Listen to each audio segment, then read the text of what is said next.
नमस्कार, देश लाइव देख रहे हैं आप और मैं हूं आपके साथ आयुष भारद्वाज। अफगानिस्तान में मची अफरा तफरी के बीच तालिबान को एक बड़ा झटका लगा है। अफगान पर कब्जा करने के बाद भी तालिबान कंगाल ही रहेगा। यूएस के बाद अब इंटरनेशनल मॉनेटरी फंड यानी आईएमएफ ने तिजोरी का गेट लॉक कर दिया है। बंदूक और हिंसा के बल पर अफगानिस्तान पर कब्जा जमाकर गदगद दिख रहे तालिबान को अब झटके लगना शुरू हो गए हैं। भले ही 20 साल बाद तालिबान की अफगानिस्तान में वापसी हो गई है, मगर फिलहाल वो कंगाल ही बना रहेगा। अमेरिका द्वारा 706 अरब रुपए की संपत्ति फ्रीज किए जाने के बाद आतंकी संगठन तालिबान को एक और बड़ा झटका लगा है। आईएमएफ यानी अंतरराष्ट्रीय मुद्रा कोष ने तालिबान के अफगानिस्तान को अपने संसाधनों के इस्तेमाल पर रोक लगा दी है। अफगानिस्तान में तालिबान के सत्ता में आते ही उस पर पाबंदियां लगना शुरू हो गई हैं। आईएमएफ ने कहा है कि तालिबान के कब्जे वाला अफगानिस्तान अब आईएमएफ के संसाधनों का उपयोग नहीं कर पाएगा और ना ही उसे किसी तरह की कोई नई मदद मिलेगी। अंतरराष्ट्रीय मुद्रा कोष आईएमएफ ने 460 मिलियन अमेरिकी डॉलर यानी 3,416 करोड़ रुपए के आपातकालीन रिजर्व पर अफगानिस्तान की जो पहुंच थी उसको ब्लॉक करने की बड़ी घोषणा कर दी है। तो तालिबान के जो मंसूबे थे कि अफगानिस्तान पर कब्जा कर पैसा कमाकर जो फंडिंग आती है उसका प्रयोग करेंगे आतंकवाद को फैलाने में, अब उन मंसूबों पर आईएमएफ ने पानी फेर दिया है, क्योंकि देश पर तालिबान के नियंत्रण ने अफगानिस्तान के भविष्य के लिए अनिश्चितता पैदा कर दी है, जिसको देखते हुए आईएमएफ ने यह बड़ी घोषणा की है।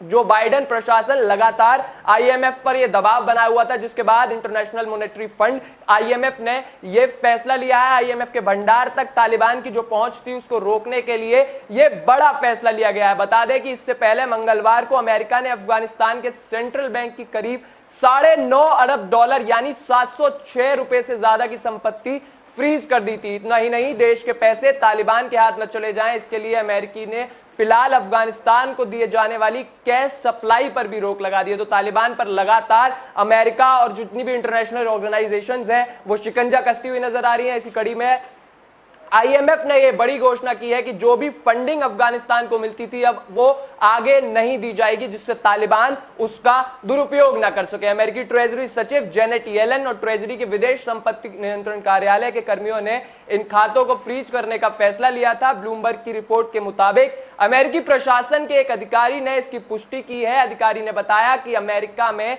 अफगान सरकार के सेंट्रल बैंक की कोई भी संपत्ति तालिबान के लिए उपलब्ध नहीं होगी और यह संपत्ति ट्रेजरी डिपार्टमेंट के प्रतिबंधित सूची में बनी रहेगी। रिपोर्ट की माने तो इस कार्रवाई से पहले अमेरिकी विदेश विभाग और व्हाइट हाउस के साथ परामर्श किया गया था, जिसके बाद यह बड़ा फैसला लिया गया। बाइडेन प्रशासन तालिबान पर दबाव बनाने के लिए और भी एक्शनों पर विचार कर रहा है। तालिबान पर आईएमएफ प्रतिबंध का मतलब है कि अब वो किसी भी फंड का इस्तेमाल नहीं कर सकता है। गौरतलब है कि रविवार को काबुल में राष्ट्रपति भवन में घुसकर तालिबान ने कब्जा कर लिया था, जिसके बाद से ही अफगानिस्तान और तालिबान को लेकर यूएस के जो तेवर हैं वो तल्ख बने हुए थे। और इस सब के बीच अब अफगानिस्तान को मिलने वाली फंडिंग पर पूरी तरह से रोक लग गई है। ना तो यूएस की तरफ से कोई मदद मिलेगी और ना ही आईएमएफ अब कोई आर्थिक सहायता करेगा। तो तालिबान के जो मंसूबे थे कि जो इंटरनेशनल फंडिंग अफगानिस्तान को मिलती है उसका यूज करके हिंसा और कट्टरपंथ को जो बढ़ावा देने की जो साजिश थी, जो तैयारियां थी, उन पर अब पूरी तरह से पानी फिर गया है। जो मंसूबे